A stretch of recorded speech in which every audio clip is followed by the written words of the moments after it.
Greetings and welcome to the Marginally Geeky Show. I'm your host for the evening, Eugene Stevens. Tonight I'm joined by Chris, Ray, and Sean. How are y'all doing? Good. So we are running a little late, as you may have noticed in your podcatcher of choice that there was not an episode for November. Life happens. We don't do the show for we're not making any money off of this. It's not like it's our job or whatever. So we try to stay consistent, but there was a lot of stuff going on. Some people are having some school stuff going on. Some people are having some work stuff going on. Some people are going to New York City for the premiere of a movie. Life. So, for more information on that last comment, check out the Epically Geeky Show, where I explain how I got to go to the premiere of Ghostbusters Afterlife, which was still insane. We also discussed the movie itself. And we discussed the movie. So, yes, if you have not seen the movie, then don't listen to the episode yet. Make sure you go watch the movie and make sure you stay till the end, right, Ray? Not just the mid-credit scene. No, there's an after credit, so don't make me be that person to stand up in your theater and go, stay for the end. So, because I have done that. Yes. So this month's book, this was your pick, right, Ray? This is mine. Yep. Okay. So going back, we have done we're still going through. Everyone picked a book, and we're going through them slowly but surely. And this month's was Ray's pick. It's The Wizard's Butler by Nathan Lowell. This is an interesting pick for a couple of reasons. Number one, I think all of us had already read it before. It was time. I think we've all previously read it. Before we had it assigned, essentially. The other thing is this is the first time we're reading a book by this author, but I can guarantee you it won't be the last. In fact, I think we're about to start falling down a rabbit hole here pretty quick, which should be fine with me. So, which is shocking that we weren't already down that rabbit hole, by the way. A little bit, yeah. So, so let's go ahead and get started. Ray, since it was your pick, why did you pick this book, and what are your initial thoughts? Let me make sure I say who narrated it correctly. Who did narrate it? Tom Talorson? Anyway. That guy. Yeah, that guy. Hey, yeah. Way to say his name correctly. He spent all that time. I'm reading it's like really tiny. Anyway, so Nathan Lowell is the writer. We have a series that a full series that we've already listened to of Nathan Lowell's that I really enjoyed. Mm-hmm. And what I'll say about, I just listened to the very beginning of it, and it was the concept itself that intrigued me, where we're following this butler who's, and all you know is that he's going to be a butler for this old guy who thinks he's a wizard. And I'm like, okay, that might be interesting. And you kind of fall in love with the characters, right? Like that was you can kind of see yourself in as the everyday guy. And I think that's why I really like Nathan Lowell's writing, is because whether it's sci-fi or in this case, it's kind of like magical, it's everyday life, but with that mixed in. And I think that's kind of what intrigues me by his writing. So yeah, that's good. Yeah, I don't know. I'm going to jump in here real quick. I did greatly enjoy the book. I have greatly enjoyed the other things that we've read by him. It's funny. I was going through trying to make sure I had like some plot points and stuff written down or whatever, and stuff happened. And even though I just reread it, I was looking online to see, just some general information. And a lot of people really like this book. Like, it is highly rated, but a lot of the reviews are, I don't know why I like this book. Nothing happens, or it's very slow, and it doesn't seem like anything happens, but I can't stop listening to it. Yeah. Yeah. I'm like, yeah, a little bit. Like, there is stuff that happens. I don't want to make it seem like nothing happens in the book, but it is also not like there's not a car chase. There's not a fight scene. There's nothing that you would think would be exciting necessarily that happens. But once you start listening to it, and even though it becomes obvious what's happening in the book, you're just along for the ride, and you just enjoy the ride essentially. So, Sean, thoughts? Unlike you, this was my first read of the book. Now, I love Nathan Lowell from his other series. And so listening to this one, it was a little bit different. I was like, I wasn't sure what to expect because his other series is so massive. But I would say within the first chapter, I was like, yep, this is good. And it was exactly the reason you just brought up, that Nathan Lowell's writing doesn't tend to be overly like sensationalized. There's not an asteroid coming to wipe out humanity or anything like that. That seems to be like the major plot for a lot of novels.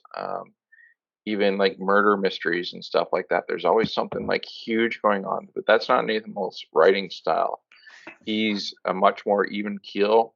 He takes far off concepts like space travel and he makes them almost mundane as just a background in the story. But the characters are so rich that you feel like they're a part of your family, and you fall in love with them without even realizing it. And it's like you're like standing next to them during the whole story. And Nathan Lowell's writings are all like that. They don't have too high a plot points or whatever, but it doesn't dip either. It's a nice even keel. And for a lot of people, especially like reading as often as we do, where you're used to having like that huge, just put some caulking in his mouth or something like that. Peanut butter, give him peanut butter. Anyway, Butter. yeah, without those huge plot points in the stories that we read all the time, falling onto this type of story, it's just like, oh, this is nice. Yes. Breath of fresh air. It's everyday life, follow along, but made interesting. Like it's yeah. Like even the magic in this particular book is like after like the first couple things, like you're slowly brought into it. Yeah. But even when you're fully immersed in that magic stuff, it's like, oh, that's nice. And you're more focused on the characters than the actual magic. Yes. And his other series, The Traitor Tales, set in space, but space is in the background. It's like, it brings up some storytelling devices, but that's not the point of the story. So, and I found this one is exactly like that. Yeah, very character driven. Yeah. Chris, thoughts? I really liked it. So when Ray suggested it, I was like, okay, cool. And he pitched it to me. He's like, this old man thinks he's a wizard. I'm like, ooh, because it's like, and I didn't care one way or the other. I'm like, I just think it's really cool that this old dude thinks he's a wizard. Yeah. I'm like, I'm done. I'm reading it. And I do like Nathan Lowell because I've read what's the quarter share series? That's the one. Yeah. The Trader Tales one. Yeah. I read all of that. And it is, because I'm not a science person, but I like science fiction anyways. I like that it's not epic, right? Like it's kind of like Seinfeld for science fiction, it's just like everyday life and everybody lives it. And sometimes shit happens and sometimes it doesn't, but it's all just, you could relate to it, right? Like we all know somebody whose family had a terrible experience with a wealthy relative dying and everything going to shit. And we all know somebody who works, as a first responder, or we know, somebody who knows somebody, right? And the toll that it can take, like our dads are cops. So, that whole thing and the toll it can take. And also just, I don't know, trying to adult. You're trying to figure your shit out. This guy's 30-ish, 30 something, early 30s. And he's just trying to get his life figured out after, having a bit of a hectic start to his 20s. But yeah, I just like, because I don't know, it was cute and sweet and fun and I want more. And if I don't, that's fine too. That's okay. I did when I was looking for the cover for the YouTube video. I did find a cover of the book that does say book 1 on it. So, Yes. definitely be getting more of this. Yes. Well, good. And I will say, if you are not, because there are people out there who don't like fantasy and magic and stuff. This is very light. Yes. Very light. It's enough to make it interesting, but it's not enough. You're like, oh my, I get it. Okay, let's. Yeah, this Move isn't on. like this isn't a Harry Potter No, series. This or isn't like Lord of the Rings or Lord of the anything Rings. like that. This isn't fantasy in that realm. There's no this epic. There's no. This is an everyday book, and there's Seinfeld with wizards. Yeah, Seinfeld with wizards. I was going to compare it to Butlers. I was going to compare it to like the Lazy River. Like it's not Yeah. an exciting ride, But it's but nice. it's comfortable. Everyone likes to do it, and it's just nice. It's just It's a an nice easy experience. you don't have to think too much. It's just kind of one of those, you shut your brain off a little bit and kind of enjoy it. I knew I was going to enjoy the book when I met the wizard. When I met him. Okay, yeah. Let's go ahead and jump into it. So just a quick recap of the story. Our main character, Roger Mulligan. Literally, the book starts off. He's at a house. He's at this mansion, and he's applying for a job. He's not exactly sure what the job is, and he just knows that he has qualifications that a lot of other people don't have for said job. And he comes in. There's a attractive 40-year-old woman there, and she proceeds and she takes him in, and with her husband, and proceeds to tell him that we want you to be her uncle's butler for a year. It's a 1-year contract where basically he's slowly but surely going out of his mind. We're trying to get him moved into a rest home out of state where we think he'll be more comfortable. If you can basically be the dude's butler for a year, we'll give you $5,000 a month and $1 million at the end. And he's like, what? And they're like, no, legit. Go, change it up if you need to. Sure enough, he does. But his stipulation is well, I want to meet the old man first. And so he goes upstairs to meet the old man, and she's literally, oh, by the way, he thinks he's a wizard. Mm-hmm. And so he sits down, and there's a very small display of magic while he's there, something that could easily be taken care of with like a remote or something. But he agrees to it. The old man is having some issues. He is forgetting what time he is in from time to time, and also keeps occasionally referring to Mulligan as his former butler, Perkins. He also says that that's also partially just because Perkins was with him for 14 years, something like that. 40. It was an extended period of time. Yeah. So he's like, sorry, I slipped. But he does have some genuine times where he's slipping. And as we go through the book, these magical explanations come up, and when there's no other reason or no other real explanation for it, he kind of has to assume, well, maybe he is actually a magician or a wizard. And at that point, we keep going, and it just, like I said, it's not there. We don't have any battles. There's no you don't see any he doesn't have a wand. He's not shooting spells or anything. The magic in this book is he's able to change a chair into a wheelchair when he needs it. He's able to open and close doors when he needs it. There is fire. He can do fire, yes. He's able to essentially teleport himself as well. He's just an old cool dude essentially. He's aware of where he is most of the time. Mm-hmm.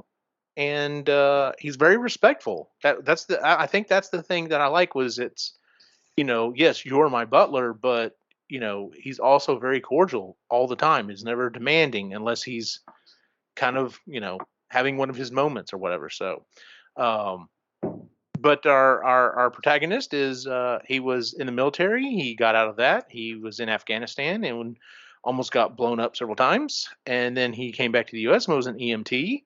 And apparently punched a guy out because the guy was, I think it was beating on a woman or something. He deserved it, apparently. And so he's kind of been trying to figure out what he wants to do with his life. And so the idea of becoming a butler is something he would have never thought. But that's also part of the magic of this book is as he's learning to puddle, he's finding out he likes he likes the organization. He likes the routine. He likes the people he works with. He likes this job, and it's something he would have never pictured for himself. In fact, every time he meets someone, they're like, "You're a butler, really? Like, and you're okay with that?" And he's like, "Actually, yeah, I am." Yeah. So it's a lot better than getting shot at. Yeah. People aren't trying to kill me. Yeah. Yeah. So, all right. Well, that was. Any other additional things you want to throw in about Mulligan? I don't know. He just seems like a guy you would know, right? He just seems like I don't know, like an average dude who's had a bit of a not so average work life. Yeah. But I don't know. He's a nice guy. He's polite, and I like how he immediately goes from interviewing with what's her name? Naomi. Yeah. Naomi. And he's very straightforward. I like how straightforward he is. I like that he can see like right through her BS and stuff. And then he meets the old guy, and they just have this sort of like really cool instant rapport. And he just slips right into that butler mode, like he was always meant to be a butler. It's like he watched Downton Abbey and then just channeled that. Well, what else would you do? Like, I'm trying to put myself in his role. I'd be like, you just have to, I'd kind of try and mimic the same thing. All the stuff, all the English movies you've seen, anything with like royalty or whatever, and you see footman and butler, you just copy that. Yeah, he does his little bow. No, sir. Yes, sir. Yes, ma'am. You know, I like the fact how Nathan Lowell, how he wrote him is he didn't create a protagonist that knew everything about like butling and stuff like that. Yeah. Like it was your everyday person. And then he made a point of writing about like he doesn't know how to cook. Yeah. So instead of like just saying, "Oh, I grabbed a couple books," no, that was a big part of the story was him learning how to cook and clean. Like little things. And Nathan Lowell kept adding that, and I think that helped for me to build that character in my mind. Like it wasn't just building a picture of what he looked like. I learned stuff with him as it went along. I really loved that about Nathan Lowell's writing. And it made you closer to Mulligan. And you're absolutely right. His writing is very much that. Like in the Trader's Tales books, the main character there doesn't know anything about his job or what he's doing. Yeah. It's just he's a good guy. He is trying to do his best, which is the same with Mulligan. And over the journey, we learn with him at whatever it is. In that case, it was becoming a trader out in in space, or in this case, it's learning how to become a butler. And it's funny you were talking about watching Downton Abbey to learn that. I'd always heard this tale. Who knows if it's actually true or not? Supposedly, a lot of gangsters, especially in New York, watched The Godfather and were like, "That's how we're supposed to be." And I don't know, that may be completely off, but I've heard that told multiple times. So who knows? It may be one of those things. It's like well. So this is how we're supposed to act. This is how we're, okay, then that's what we're gonna do. So, so let's move on to. Go on. Oh, sorry. Well, no, I was just gonna say I like how Nathan Lowell sort of, with his characters, he kind of Slumdog Millionaires it a little bit in that their life experience sort of works and actually helps their new situation that they've never been in before. So, like with Ishmael, it was the coffee. Right? Like his mom and him just always made coffee, and he just was like, this is what I know how to do. And it just sort of served him. And that's how it moved him, forward in that. And then with Roger, he's just really quick on his feet. He's got that reaction time where because of the military and being an EMT, he's just really quick at adapting and assessing a situation and staying calm, always being calm. Like he never, throughout the whole book, I don't think he ever gets nervous, and there's that one moment where he gets really worried for what's his name? I keep thinking Uncle Perry, and that's not his first name. Joseph Shackelford. Joseph, thank you. Shackelford. For Joseph. But other than that, he keeps it really cool and calm all of the time, because that's sort of where his mind goes, because of all of that Army training and the EMT trainings, that you have to be cool, calm, and collected under pressure all the time. Yep. You can't lose your head unless, you punch somebody out. Well, speaking of Joe Shackelford, that was the next person I was going to bring up. So he's the quote unquote old man. He's the one who thinks he's a wizard, and as the book goes on, it becomes very clear he is a wizard. Like I said, he's not like flinging spells from a wand or anything like that. As we go on, we find out he has a medallion he picked up as a much younger man that gave him certain abilities to kind of foresee his future, pick stocks well, that type of thing that allowed him to really advance himself in life. The downside is now that once he turns 70, it's starting to steal his memories and will eventually kill him. In fact, he cannot take off the medallion or he will die. While he's doing this, we come in and he'll be reading a certain book. He's completely coherent, knows everything that's going on. It's good to go.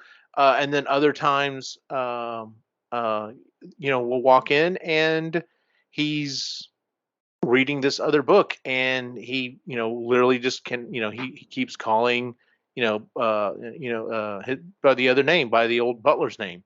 And he'll even say, "Why did you bring me this? I don't eat this, or I don't do this, or whatever." But he realizes it. He realizes that he's having this problem, which is why he's researching in these books, trying to figure out a way that he can hopefully cheat this medallion and either not lose himself or B, die. So so there are some stakes, but they're definitely moderate, as it were. So it's not like the whole world's not going to come to an end. It's just I'm going to die. Let's see here. So she shows up constantly. I'm not even going to bring up her husband because he didn't really show up, Thomas. Naomi. First thoughts as compared to later on, like she definitely portrays herself differently at the beginning. It's like, okay, well, maybe she just doesn't understand what's going on. No, I saw right through that. I could tell. It was like, oh yeah, no, she's horrible. Yeah, she's gonna be. Yeah, she's gonna be awful. Yeah, she knows exactly what's going on. She's the one that's like, her husband's there, but he's not running it. He's in control. Yeah, this is her show. Yeah, it's her show. She's putting on a little performance right now. She's gonna be horrible later. Yeah, and she is. Yeah. So let's go ahead and move on. Some of the other characters. Fidelia, his good friend. Fidelia. Yeah, she's nice because it's nice that. I also like that there was no love interests in this book. That was kind of nice. That wasn't the focus. It was all about Roger being a butler and learning through that, and then that there was some relationship with there was for Roger in particular. There was there could have been that was more up to two, but it was just kind of a. I'm assuming you're referring to the jogger. Yes. The jogger, and but there was no actual like love story or anything like that in this, which I appreciate. Yeah, so I like that him and Fidelia had just been friends for forever, and that they had this really great relationship that went back. So when he was having his episodes, she was still familiar to him. She went along with it, like without missing a beat, without correcting him, without getting. Because she's talent. They call them talents. Like somebody has talent. Because she's talented too, and she knows all about it. And she's sweet. I like how she deals with Naomi. Oh yeah, she's definitely a force. I feel like I need to channel some of that in my life. I'm like you. I like how they call other wizards being talented. I love how they treat other wizards. That there are other wizards. In this, and that they just have like everyday jobs, but they're obviously super talented at whatever it is they do. So he calls in at one point they're looking to have like internet and computers brought into Yeah. the mansion. And so they're like, okay, well, we need, I need a desk built here or whatever. And it's like, oh, well, I've got a guy.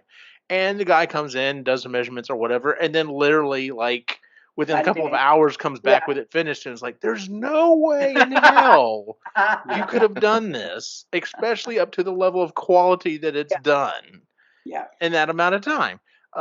Fish is dry. What the hell? Yeah. So there was that. There was like, let me think. Later on in the book, they go to see some people for marketing. Yeah. A marketing team, and they're talented as well. I love. He goes to get a suit at the beginning of the book. Oh yes. And she's like, "You'll need this," and gives him a book. And so every time he looks up whatever he needs to look up, it's right there. There it is, and he always turns to that page on the first drive. On the first drive of that book. So yeah, I like that book. And even though he questions himself from time to time, there is one time he goes back and they're like, "Well, did you look in the book?" He's like, "Well, no. Why would that be? Oh, it's in the book." Yeah. Maybe I should just trust everything's in the book. So, well, some of the first mentions of something that's magical, just flat out magical, is his dusting routine.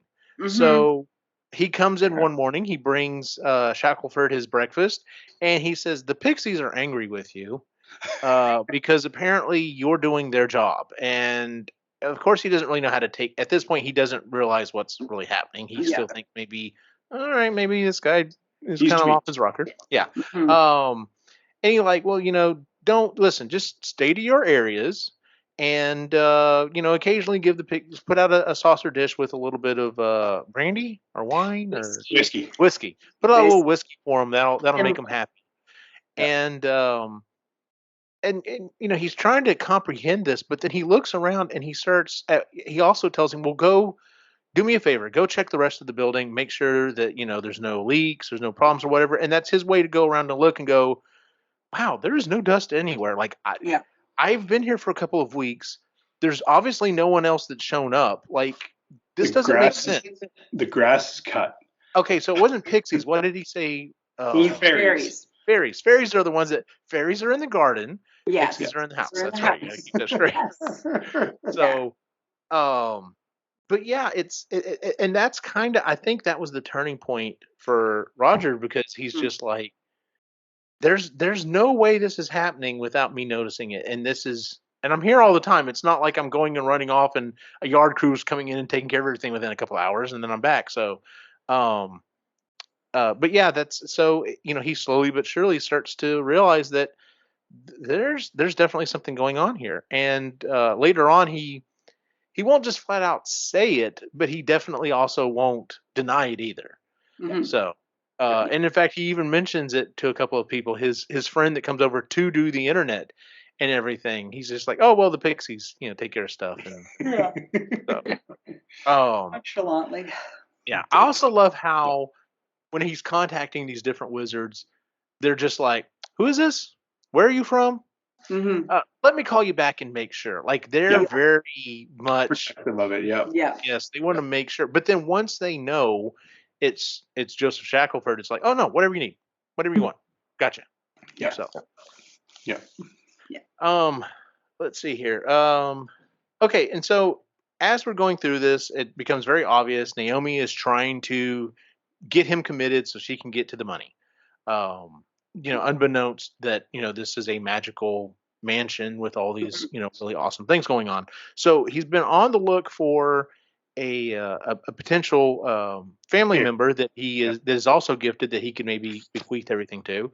And with the advent of the internet and DNA testing, he finds out he has a potential match in a young lady named Barbara Griffin.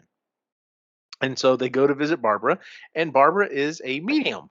And I like how that scene played out. They literally walked in, and she's already sensed what's going on. Mm-hmm. And she's just like, okay, why are you here? Who are you? Yeah. So I can read him. I can't read you at all. Exactly. So what were your thoughts on Barbara? I wasn't sure at first when they introduced her character. I'm like, okay, is she going to be shady? Is she going to be But like as soon as she comes to the house, and it's like, nope, she fits right into this. She's, you know, it makes sense because she's taught herself how to use her talents, and so I found it interesting when they started talking about that, and I hope they go into that a little bit more detail in the next book. How she grew up, and she, always asked her mom about, people that glowed different or this, that, the other, and her mom, not knowing that she had a little talent in herself, would say, well, doesn't she look, talented, or, but she wouldn't admit to knowing anything because she didn't see the glowing or this, that, the other. And then Barbara's ability came in full force in college, I guess, is the way it was read. And so her having to navigate that, where she can read people's minds essentially in college, and that would be a mind fuck. So that would be terrible. Yeah. So Well, she even says that at least it's not like a river flowing through her head. Like she has to actively look. Yes. Yeah. But it's also like, well, you also knew when a relationship was going downhill, like at the very beginning. So, Which, I mean, that would save you a lot of heartache. Well, really? yeah. Could you imagine if your sister had that ability? No, because I think she would. Well, no, that's not what they meant. Then no. Yeah. I like Barbara in that she. I like the way how she does read people, where she sticks her hands up and just sort of starts. She starts, like almost pulsing at the air and closes her eyes, and the person being read just sort of person being read just sort of gaps out and then comes to and realizes that it's he's still there. I get it. All the hesitancy, all of the are you sure, and like I'm being taken for a ride here, so I'm gonna get the most that I absolutely can out of this guy because he's bullshitting me.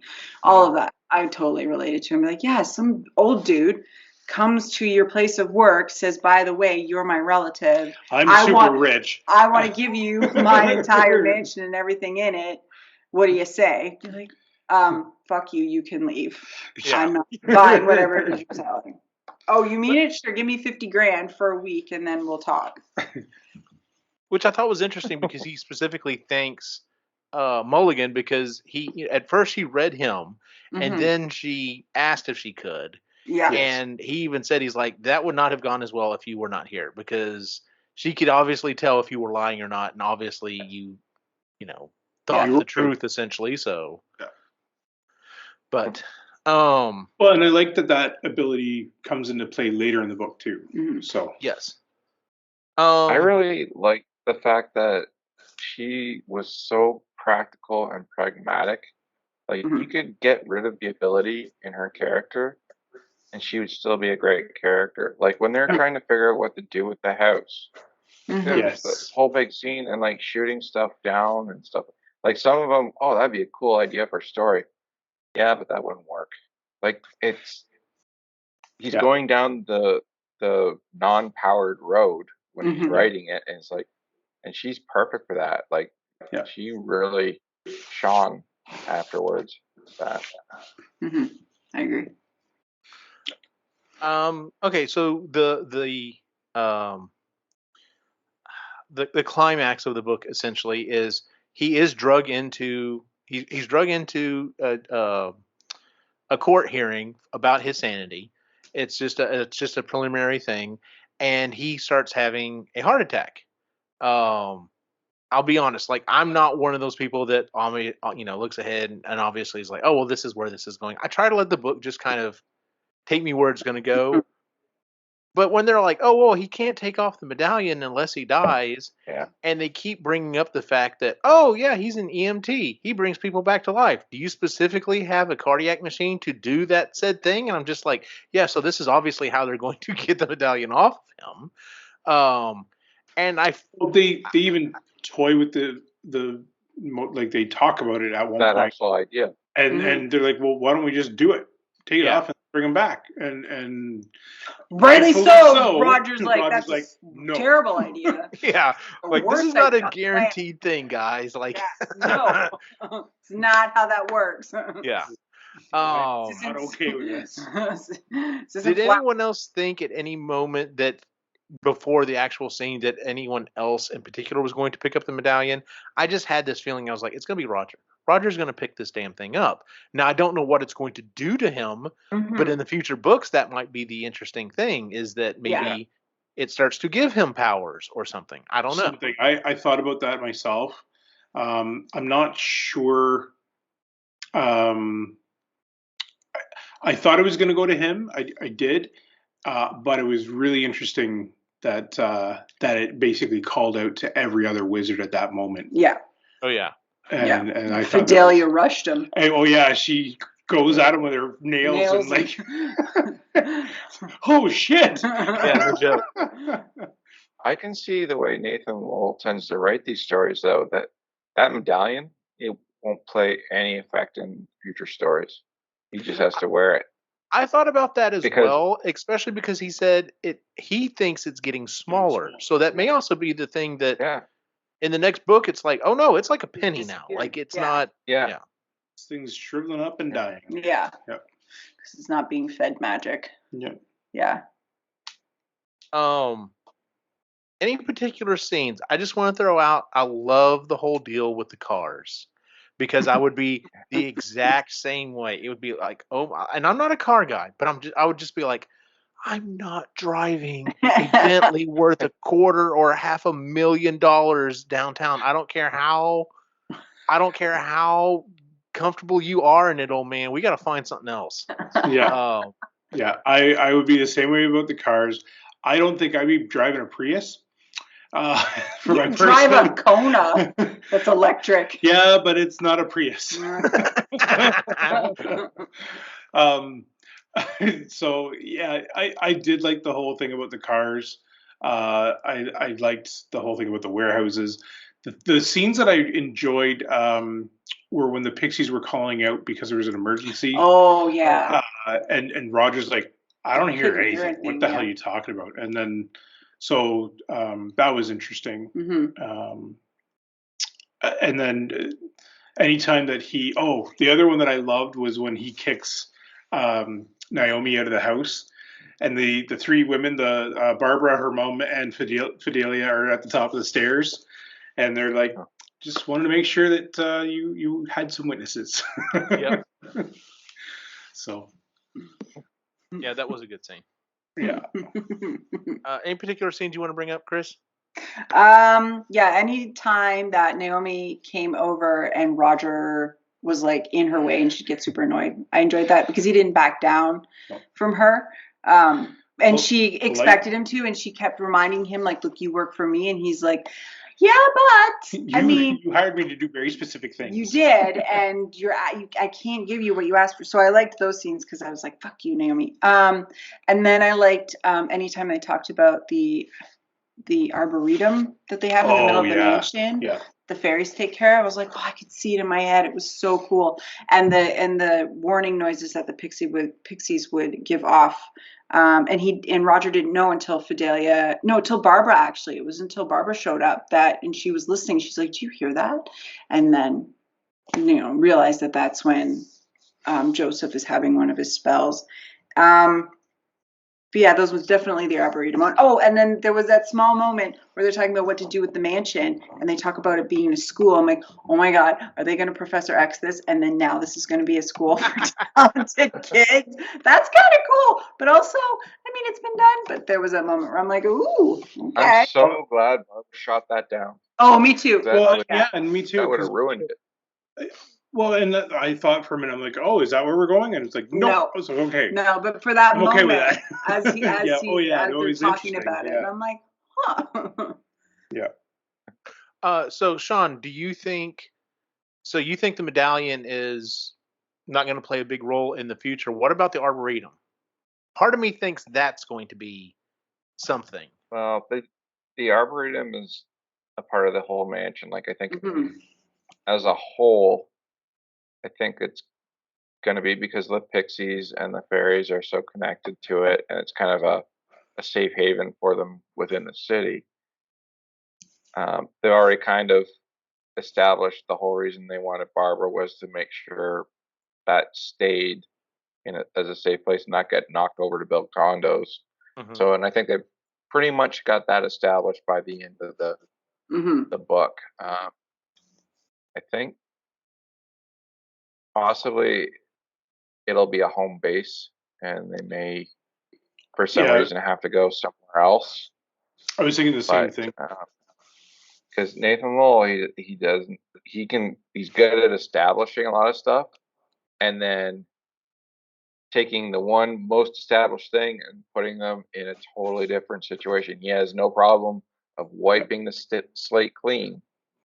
So now we're only the first book in, so but I can see that house being wiped clean, giving it to Barbara, and then we'll follow Roger somewhere else. That would make sense. Now that you've maybe said not the that- next book, but yeah. Now that you've said that, I'd almost say I wonder if the next book is all that stuff's happening in the background, and it's literally him going to Butler school or something, and we keep following him, and there's got to be some kind of magic pull to it as well. But Yeah. I was even wondering, maybe Shackelford's worried about Roger for some reason with that necklace, and maybe he's going to take him somewhere that knows more about it. yeah, I can see that going too. Yeah. So, but you've got a good point. So, At least in his other book, it's very much established, and I know the first two, maybe three books in the Trader's Tales are almost back to back, and then after that we have some gaps of time. So I wonder if we're going to get a time gap here as well. I'm thinking he's still establishing the whole world like and story. So yeah. I'm gonna say this first book is probably not much time in between the first and second book, but who knows? Yeah. In particular, Sean, any particular scenes that you enjoyed, Sean, that we haven't already brought up? I always like the scenes where he's like learning new skills. I always enjoyed that, but also anytime he had to use that Butler book. They were always great. I always enjoyed those because he was like kind of like, oh, what do I do now? And then I open it up and I really enjoyed that. Like calling, like I really like when he had to call someone and then they're like, we'll have to call you back kind of thing. I really enjoyed that kind of thing. And then afterwards, it's like, oh, yeah, you're good. And yeah, I enjoyed those scenes. The other scene that just came to me that there's two that I enjoyed. One was when the guy came to install the cable, and he's like, "You want me to like just drill through and like I'll just put it right through." And then the other part with that too was I can set that up for you so you got your password all figured out. And he's like turns it off. He's like, "Nope, looks secure to me." Like it's just those little simple security fixes essentially. It's like, no, we're good. You can go now. Yeah. So, and then there was something else too. Yeah, it doesn't matter. The book in general. Well, if there's nothing else in particular, I don't think I had anything else in my notes. The only thing that I'd be really curious about Sean's opinion on this one. I shot it to Eugene at one point. If this was a series or a movie, I see some actors in my head. Ian McKellen, obviously, for Shackelford. I mean, that would just be perfect. Oh, that would be fantastic. I think, yes. Yeah, I think he'd do great. Naomi, I could see played by Sandra Bullock, where she's got that. I thought Jessica Chastain. Jessica Chastain for you, but I thought Sandra Bullock could pull it off too, where she could be like that, stare you in the face and like cold-hearted. Yeah, but she likes to play nicer characters mostly. What was that chick from like Scrubs and stuff like that? Sarah Chalk. No, Heigl. Oh, Catherine. Catherine. Catherine Heigl. I can see her as Naomi. Yeah, that's true. Yeah, I don't like her. So yeah, I like that. Yeah, that was kind of the point. Yeah, I don't mind hating her at all. The computer tech girl, I saw Emma Stone in my head when she showed up. I was like, kind of a cool little, all right, I'll buy in. Sure, Yeah. you're a wizard. That works. And for some reason, the buddy that helps with the contract. I saw Jay. I didn't like that character. I know, but I saw Jay Baruchel doing that. And then the only other one that I could think of, I can't think of a good Mulligan. I'm trying to think of a younger person, like the one we talked about was Taylor Lautner. Yeah, but I couldn't see. But Taylor I Lautner can't see him in that role. No. Trying to think But of he's that. the right age. Yeah, that was the thing. He's the right age for it, right? Where you're kind of in that early 30s. He's almost 30 in real life. Yeah. Well, if you're gonna go that route, and don't hate me for saying this, but with the right makeup, Robert Patterson. He did come up too, but yeah. We talked about him too. Yeah. The only thing with I'm thinking of somebody a little bit more muscular. Now we'll see what he looks like in the Batman, but yeah, I was about to say Batman. He's Batman. We'll see how he looks. But yeah, I tend to want to like put an older actor in that role, but I know he's not.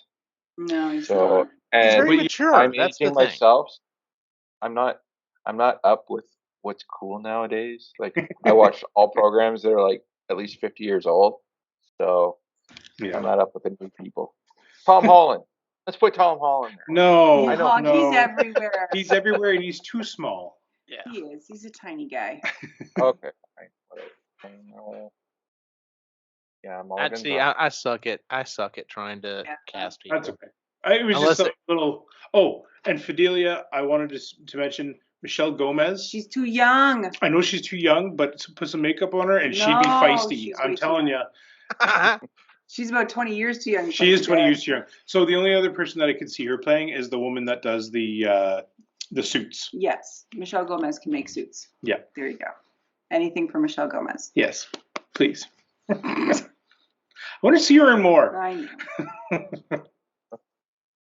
She's missing. I'd have to really sit down and think about this. Yeah. So. Yeah. How about all right, Andrew Garfield anything... as Mulligan? Do what? I know I'm doing the Spider-Man thing. Kind of scrawny, but goofy looking. Yes, he's got a big head. Jesus. It does. He's got a I nice. don't mind that pick. What was that? Goofy. Zac Efron? No, he got too. He got crazy buff. Yeah, he got too jacked. Also not a big guy. Someone. You just said that you wanted someone more buff. Well, he did. He tried to be like The Rock again. Like that was. He's also little. He's like an inch taller than me. Yeah. Liam Hemsworth. He could do it. Liam Hemsworth. Huh? Throwing a Hemsworth in Not there. as big. No, he's not. No. And he's pretty much the right age. Yeah, he'll be 30. Yeah. I think next year. And he can do a straight role because Mulligan is not funny. Nope. He's just a straight man. Yep. There you go. There you go. Liam Thank you, Hemsworth. Sean. Thank you. I'm done for the day. Good idea. Was there anything else anyone wanted to throw out there? Like I said, just overall, it was an enjoyable book. I've read it a couple of times now. It, like I said, the biggest thing is when he technically dies because of the medallion. Essentially, the medallion tries to kill him. Yeah. But there's not like a lot of action. A lot of it is just learning as you're going along, which, like we said, this is very reminiscent of his other book series that we all really liked, the Trader's Tales books. And it's an easy read. It's an easy listen. The reader is very good. I really enjoyed the reader. Yeah, I really enjoyed the voices that he did for all the characters. He like Mulligan Joseph. and Joseph. He did really well. I loved his voice for Joseph. I thought that was perfect. Go ahead. No, I thought of another scene that I liked. Sorry. Me too. I did too. Go on. Sorry. The other scene that I really enjoyed was the court scene, and I loved seeing Mulligan admit to, I think he's a wizard. Like, And that was, and the judge is like, what? And so once he explains it, he's like, yeah, like he's an old guy. He has more money than I could ever imagine, and yeah, I think he's wizard. So that Seems was pretty magical to me. yeah. So I like the one where the medallion kind of took over. When Joseph, she's reading, when minds. Barbara's reading That's him, right. when Barbara Yes. is and it starts talking to her, I like that. That was pretty fantastic. cool. I And wanted a little bit more of that. That was great. Yeah, I liked that. And yeah, she she just stands or sits there with her fist in the air, trying to block everything for a while, and Yeah, that was great. I like that one. Yeah. That's it. Okay, we'll stop now. Well, obviously we all enjoyed the book. I would say I think it's pretty unanimous that if when we get another book in this series, we'll definitely be reading it. So, yeah, it was very enjoyable. So, I don't remember, how did y'all find it? I think Audible just was like, "Oh, hey, you like Nathan Lowell? You'll like this," and I was just like, "Didn't you read it first? I think you're the first one to read it, right?" I did. Yeah. Okay. So I was on Audible, and I looked up Nathan Lowell because I was looking for the other books that he's written. Well, because I knew he did those. It was the other 3 books that I hadn't read yet. So you know how there's the main series, and then there's the 3 that kind of go back to back. Smuggler's Tales. The Smuggler's Tales, and then there's another tale. Anyway, so I was looking those up and what order to read them in and listen to them in, and I saw, oh shit, he's got a new book out. So I looked that up on Audible. Sure enough, it was available. So I hit download. I'm glad I did, because it was really enjoyable. I think you recommended it at the same time Audible recommended it to me, because it was literally like, okay, well, Audible thinks I'm gonna like it. Ray says I'm gonna like it. This is next on my list. So yeah. All right. Well, I guess let's go ahead and move on to other things that we're reading. Would anyone like to go first? I've got a couple. Sure. All right, go ahead, Ray. So we only have about 3 hours left of Singularity Trap. Is that all we have left? Yeah. Huh? So it's an interesting read. Yes. I would like to have a conversation with you about it. Okay. Yeah. I'm surprised you hadn't read it yet.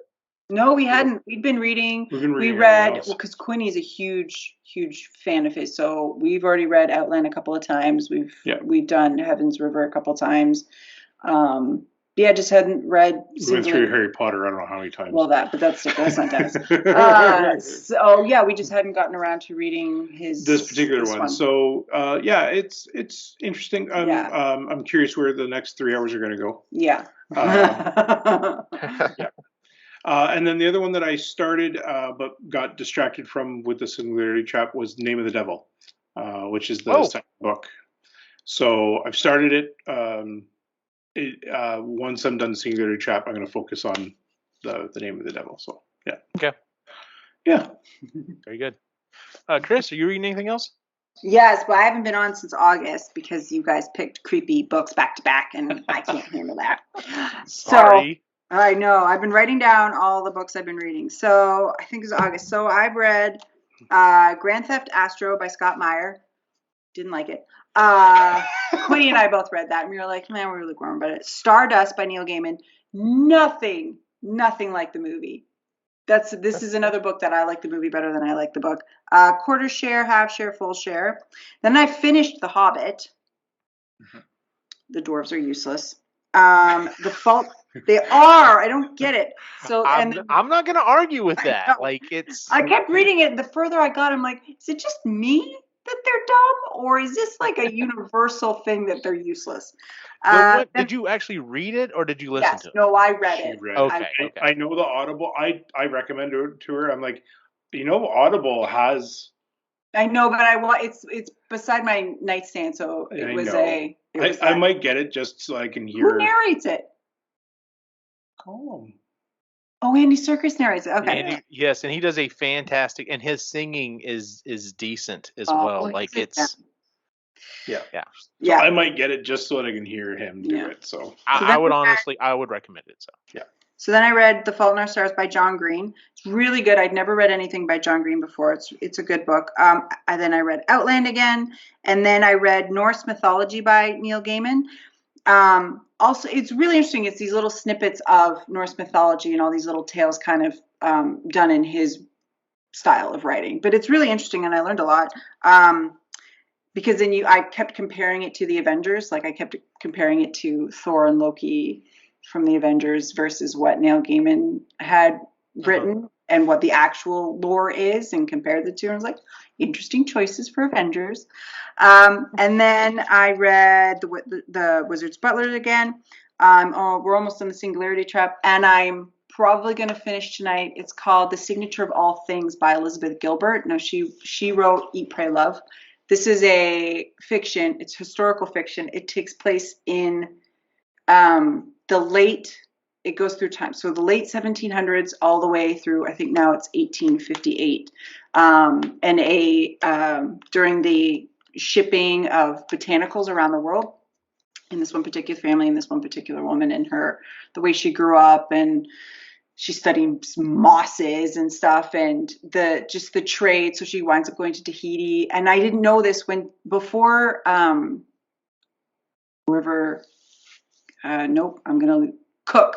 Cook came to Tahiti, there were hundreds of thousands of Tahitians and Polynesian people. When they started to become a trade route, disease hit them really badly, to the point where when the book takes place, there's only 8,000 left. Oh, wow. Because the disease had hit them so much. But it's very, very interesting. There's some weird shit in it that I wasn't expecting, but it's very good, and it's a really good historical fiction, and Elizabeth Gilbert's an amazing writer. So that's all I've been reading. Sean, what about you? I decided to revisit the Andromeda Strain. I like the old Crichton. I like pretty much anything Michael Crichton. So, and it'd been a long time since I had listened to it originally, so it's dated because it was made in '69. So, and you know how Crichton is all about like the current technology. So, like he goes into pretty good depth about it, and now listening to it's like, oh my god, it's amazing you could do anything. Like, but anyway, it was a good story. And then I found out in 2019, Crichton's wife had another author create a sequel to Andromeda Strain called Really? Andromeda Evolution. So I'm listening to it now. I've got like an hour left. It's quite good. It's in the, I think Michael Crichton would have been happy with it, proud of it. So it's quite the departure from the Andromeda Strain, yet the actual virus is prevalent in everything. Like they've taken a new take on it. They're like nanotechnology and stuff like that. And the implications from the original Andromeda Strain right at the end of the book that they mention, that's the whole focus for this newer book. I'm enjoying it. It's really good. I've never read the Andromeda Strain. I watched the movie adaptation of it, but yeah, the 70s, like they've done it a couple times. There was a TV series and all that as well, but no, the book it's really good. Like it's one of Crichton's earliest books. But no, it was really good. Good deal. I've only read, and actually I didn't even finish reading. I started a different book because I've been so busy doing other stuff. But I haven't finished it yet. Like I said, I got the chance to go to New York City, so I was like, all right, well, I'm gonna be on a plane. Might as well listen to a book while I'm going, because I don't think I'll be able to sleep that much. And so I was trying to find something. I thought, well, maybe find something kind of fun. And I downloaded, I think the way you would pronounce it is Devolution. De-evolution, essentially. And it's written by Max Brooks. Max Brooks, of course, is Mel Brooks' son.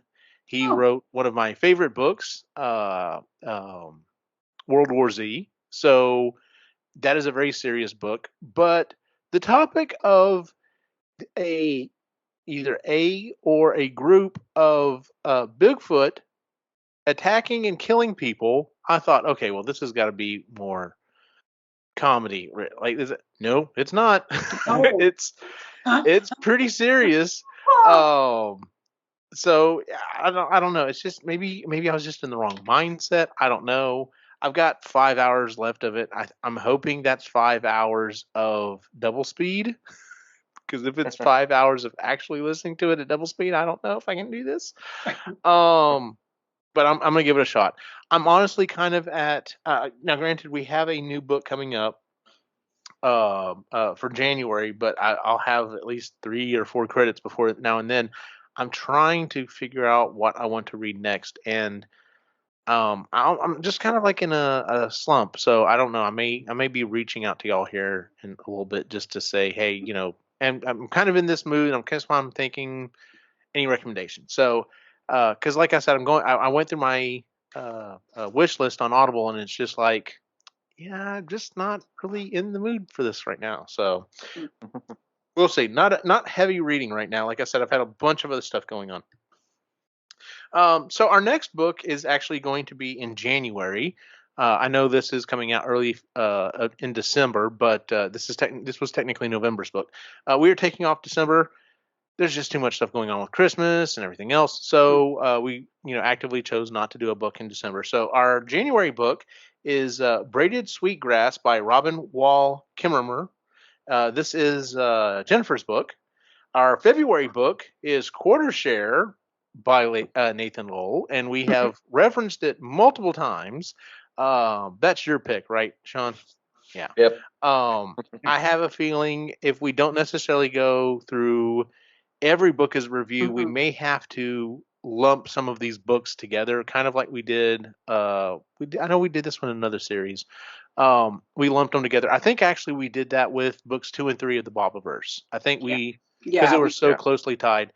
So it may make sense to go through that series, because otherwise, like we could literally do almost a year, if not an entire year, on the Quarter Share and or the Trader's Tales books if we count all of the ones that are even spinoffs and everything. So, and then after that in March, we're reading New Spring by Robert Jordan, and that's your pick, right, Chris? Yeah. Yes, it is. Well, that is our show for this month, ladies and gentlemen. If you would please give us a 5-star rating on iTunes, Google, Stitcher, wherever it is you listen to the show. You can find us at epicallygeeky.com. There you can get all of the different shows we do, including the Epically Geeky show, where we just did a review of Ghostbusters Afterlife. Creatively Geeky, we're actually recording the next episode of that this coming week. And then Sustainably Geeky just dropped an episode as well. For the life of me, I cannot remember what the subject was. I literally just wrote all this stuff down and published it the other day. Don't kill me, Jen. Oh, she's gonna kill you. She doesn't listen to this. But yes, and then you can find us on all the social media at Epically Geeky. Where can we find you online, Ray? The Reluctant Yeti on Instagram, or listening to Audible. Chris, where can we find you? On Instagram at Rose and Hummingbird. Sean? Screwing with Wikipedia, as always. And your favorite broken toy on Instagram. And if you want to follow my individual wacky adventure, you can find me online at Optimus Gene on Facebook, Instagram, and Twitter. For everyone on the site, have a good night.